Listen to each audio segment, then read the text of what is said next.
মাধ্যমিকে রহরা রামকৃষ্ণ মিশনের নজরকাড়া সাফল্য। প্রথম 10-এ 4 ছাত্র।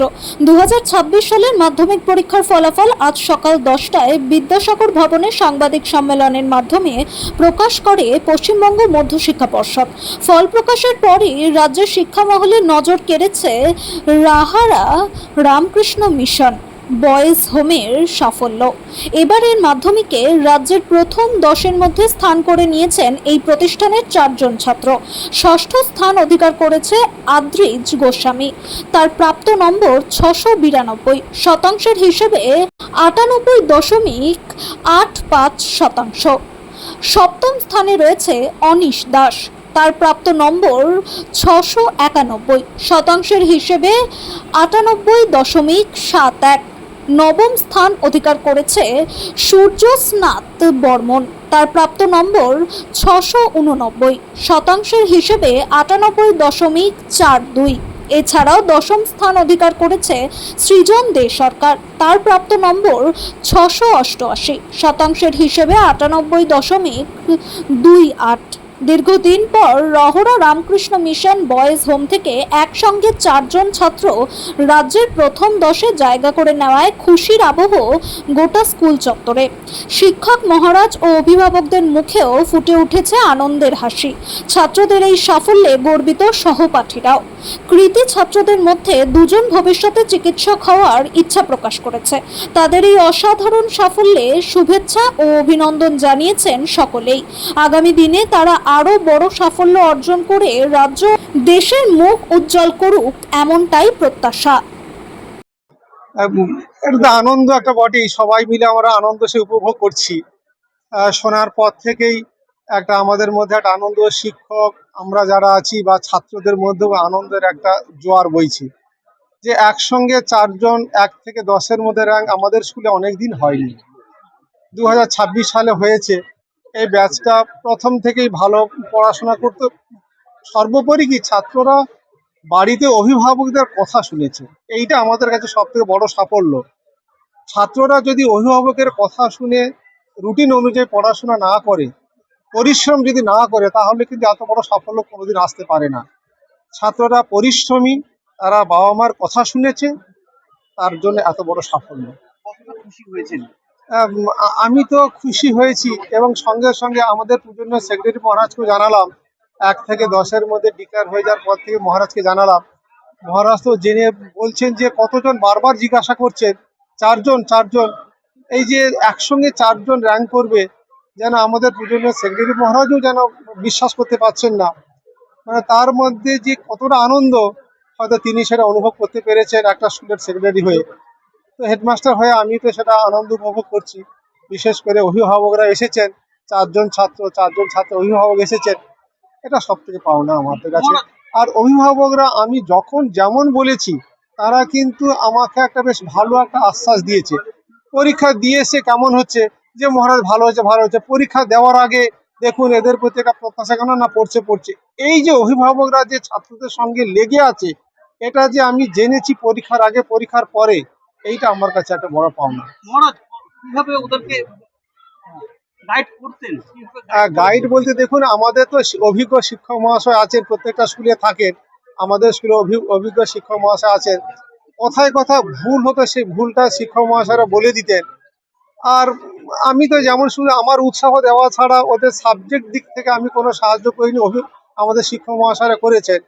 কিন্তু বাড়িতে আমি দেখেছি বাবা মা হয়তো সব সাবজেক্টে পারদর্শী নয়, না হলেও এই যে তারা ছাত্রদেরকে বোঝাতে চাইতো যে আমি সব সাবজেক্ট জানি, অতএব তোমরা আমাদের কথা শোনো, আমাদের কথা শোনো, তোমরা পড়াশোনা করো। এই যে একটা বড় পাওনা পেয়েছি আমি এই ব্যাচের গার্জেনদের কাছ থেকে। এই রকম যদি আমি অভিভাবকদের কাছ থেকে সহযোগিতা পাই, ছাত্রদের ভালো রেজাল্টটা কোনো ব্যাপারই নয়। আপনার নামটা হলো মহারাজ? আমার নাম Swami Muralidhar Ananda, headmaster, Ramakrishna mission boys home high school, Rahara. ভালো লাগছে, ভীষণ ভালো লাগছে। মানে বলতে পারবো না যে কতটা আনন্দ, যেটা কথায় ব্যক্ত করা যাবে না, এটা অনুভূতি পুরোটাই। এটা কি ভাবতে যে ও যে এত ভালো রেজাল্ট করবে? হ্যাঁ, ওদের স্কুলের স্যারেদের এবং মহারাজের একটা আশা ছিল যে হয়তো ভালো করবে, তা সেই ফল হাতে হাতে পেয়েই গেলাম আজকে স্কুলের রেজাল্ট অ্যানাউন্সমেন্টের সাথে সাথে। আর কত ঘন্টা পড়তো? ও পড়তো সেরকম ধরা বাঁধা পড়তো না, ও পড়তো, ঘুরতো, খেতো টেতো, বন্ধুদের সাথে প্রবল ফোনে গল্প করতো, আড্ডা দিত। হ্যাঁ, পড়তে যেত, সেখানেও হই হুল্লোড় করে, মানে সবসময় ও যে একদম খুব কনসেন্ট্রেশন দিয়ে পড়েছে বা এমন কিছু না। সবকিছুর মধ্যে থেকেই ও পড়াশোনাটা চালিয়েছে। কত ঘন্টা পড়তো? কত ঘন্টা পড়তে যেন ঘন্টার হিসেব করে বলা যাবে না, বই খাতা সারাক্ষণ মানে খাটে ছড়ানো থাকতো। মানে যখন হতো পড়ছে আবার খানিকক্ষণ, তারপরে আবার হয়তো উঠলো, মানে তাও ধরুন ওই 7-8 ঘন্টা তো হবেই মিনিমাম। আর ও এমনি খেতে কি ভালোবাসে? ও খেতে তো সবকিছুই ভালোবাসে, তার মধ্যে biryani, chilli chicken, fried rice এগুলো প্রিয় আর খাবার। আপনাদের কতটা পরিশ্রম? কতটা পরিশ্রম? পরিশ্রম বলতে ওর সাথে রাতটা জাগতে হতো। ও পড়ছে, বাবা মা হিসেবে ঘুমিয়ে পড়বো তা তো হবে না, সেজন্য রাতটা জাগতাম। এছাড়া ওর পড়াশোনার ক্ষেত্রে কিছু কিছু ক্ষেত্রে ফিজিক্যাল সায়েন্স আমি হেল্প করতাম, এই আর কি। আর তাছাড়া এই স্কুলের স্যার মহারাজ এর কাছ থেকে ও যে সাহায্য পেয়েছে এরকম, মানে ওনাদের অবদান মানে একদম না অনস্বীকার্য, একেবারে না বললেই নয়। কি পড়াশোনার পাশে কি খেলতে ভালোবাসে বা পড়তে ভালোবাসে? মানে সাহিত্য বা টিভি হ্যাঁ, দেখা? ও বই টই এমনি পড়ে, বই পড়াটা ওর ইচ্ছা থাকে। এছাড়া ওর ভীষণ টেক রিলেটেড জিনিসগুলোতে খুব ওর আগ্রহ। প্লেন ওড়ানো থেকে শুরু করে সেগুলো ইউটিউবে কিভাবে তার টেকনিক্যাল পার্ট গুলো দেখা, তারপরে বিভিন্ন ফোনের যে ফিচার্স গুলো সেগুলো কতটা কি হয় না হয়, মানে ও অনেক গভীরে ওইগুলোর বিষয়ে জানতে চাইতো। কিন্তু ও মানে ডাক্তারি পড়তে চাইছে। হ্যাঁ, ও ডাক্তারি পড়তে চাইছে, কারণ ওর মামা মামি আমাদের পরিবারে দুজনেই ডাক্তার আছে। ও মা তার মানে অনুপ্রেরণা থেকে। হ্যাঁ, মামা মামির অনুপ্রেরণা আছে অনেকটা। কিন্তু ও তো টেকনোলজি যে আপনি যা বলছেন যে হ্যাঁ, মানে এরোপ্লেন বানানো বা তার ভিতরে যাওয়া হ্যাঁ, বা মোবাইল, কিন্তু কি টেকনোলজি থেকে ডাক্তারি এবারে ওর ভেতরেও একটা মানে ওর মানে মধ্যে রোবোটিক্স রোবোটিক্স ব্যাপারের একটা কিছু আগ্রহ আছে। এছাড়া কিন্তু ওর মানে প্রফেশন বাই প্রফেশন ও হয়তো ডাক্তারিটাই চুজ করবে এখন। চান্স পাওয়ার ব্যাপার, সে পরের কথা, অনেক মানে হয়তো ইচ্ছা হচ্ছে ডাক্তারি। ইচ্ছাটা আছে, এবার তারপরে কতটা ফলপ্রসূ হবে বলতে পারবো না। আপনার নামটা বলুন। আমার নাম অর্পিতা গোস্বামী। আপনার ছিলেন না? আদৃত গোস্বামী। কত পেয়েছে? ও 692 পেয়েছে, কি র্যাঙ্ক করেছে? 6th rank. জানার পরে খুব ভালো লেগেছে। আর জানলাম তো টিভি থেকে, বন্ধুরা ফোন করে বলেছিল। আমি টিভির সামনে অতটা বসিনি, নার্ভাস ছিলাম বলে। তুমি কত ঘন্টা পড়তে? ওরকম করে কোনো ফিক্স আওয়ার্স ছিল না, যেরকম যা টাইম পেতাম। তবে তাও ম্যাক্সিমাম 7 আওয়ার্স এর বেশি হতো না দিনে। তুমি কোন সাবজেক্টটাতে সবচেয়ে বেশি ভালোবাসো? ফিজিক্স ভালো লাগে, বায়োলজি ভালো লাগে। আগামী দিনে তোমার কি ইচ্ছা আছে? ডাক্তারি। ডাক্তার, মেডিকেল লাইনে যাওয়ার, ডাক্তার হওয়ার। আর এছাড়া এই পড়াশোনার পাশাপাশি তুমি সাহিত্যে কি পড়তে ভালোবাসতে? না, সেরকম কিছু এক্সট্রা জিনিস পড়তাম না। সাহিত্য তো ভালো লাগে। সাহিত্য কোন কবি বা সাহিত্যিককে তোমার ভালো লাগে? জীবনানন্দ দাশকে ভালো লাগে। জীবনানন্দ দাশকে। আর খেলা এর পাশাপাশি পড়া না, খেলা নিয়ে অতটা খবর রাখতাম না। খেলা না। মানে সময় হতো না না? না, সময় হতো না। এই যে তোমার এই সফলতা কাকে উৎসর্গ করবে আজকের দিনে দাঁড়িয়ে? বাবা মা, স্কুল আর স্যারদের। কটা টিচার ছিল তোমার? প্রত্যেকটা সাবজেক্টেরই একজন করেছিল, দুজন করেছিল, দুটো সাবজেক্টের। তোমার নামটা বলবে? আদৃত গোস্বামী। তুমি কত পেয়েছো? 692। কোন র্যাঙ্কে? 6th। মাধ্যমিক 2026-এ আমি Anish Das, Ramakrishna mission boys home high school রমনায় রাজ্যে 7ম স্থান অধিকার করেছি 691 নম্বরটি। খুব ভালো লাগছে, খুব আনন্দিত, খুব উচ্ছ্বসিত। তুমি কত ঘন্টা পড়তে?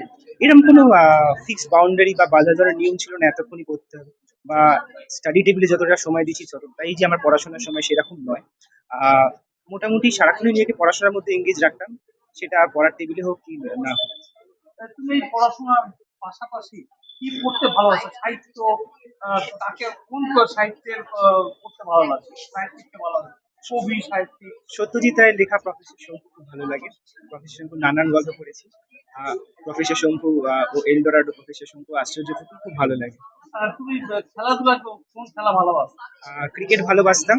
এখানে স্কুলে আমাদের ফুটবল খেলতাম মাঠে, তবে ক্লাস 10-এ খুব একটা খেলাধুলার সুযোগ হয়নি।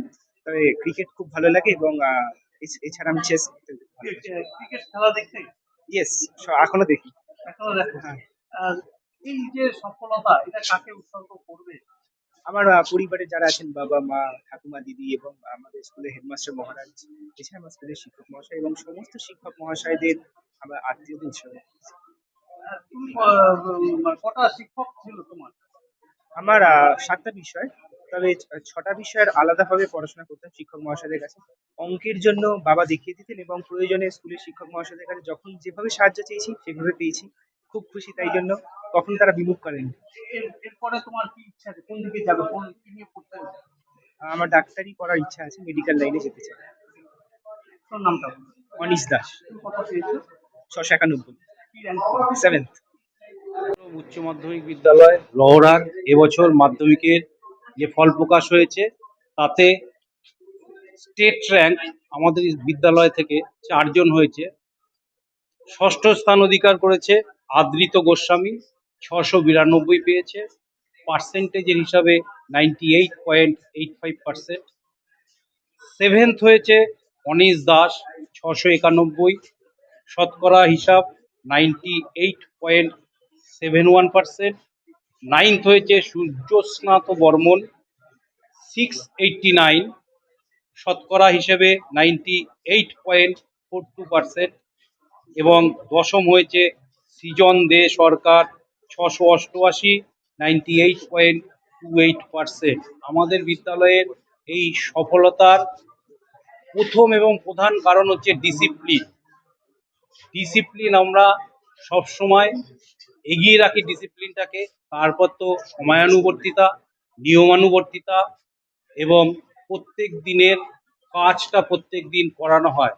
ছেলেরা আগামী দিনে আরো ভালো ফল করবে এই আশা বিদ্যালয়ের সকল ছাত্রদের পক্ষ থেকে, সকল শিক্ষকদের পক্ষ থেকে। আমি এই বিদ্যালয়ের একজন প্রাক্তন ছাত্র, বর্তমানে এই বিদ্যালয়ের বনিশ শিক্ষক হিসাবে ওদের সাফল্যকে আমি আনন্দের সহকারে নিয়েছি। বহু বছর পরে আমরা এই সাফল্যটা পেলাম। আপনার নামটা বলুন। আমার নাম সুব্রত মহন্ত।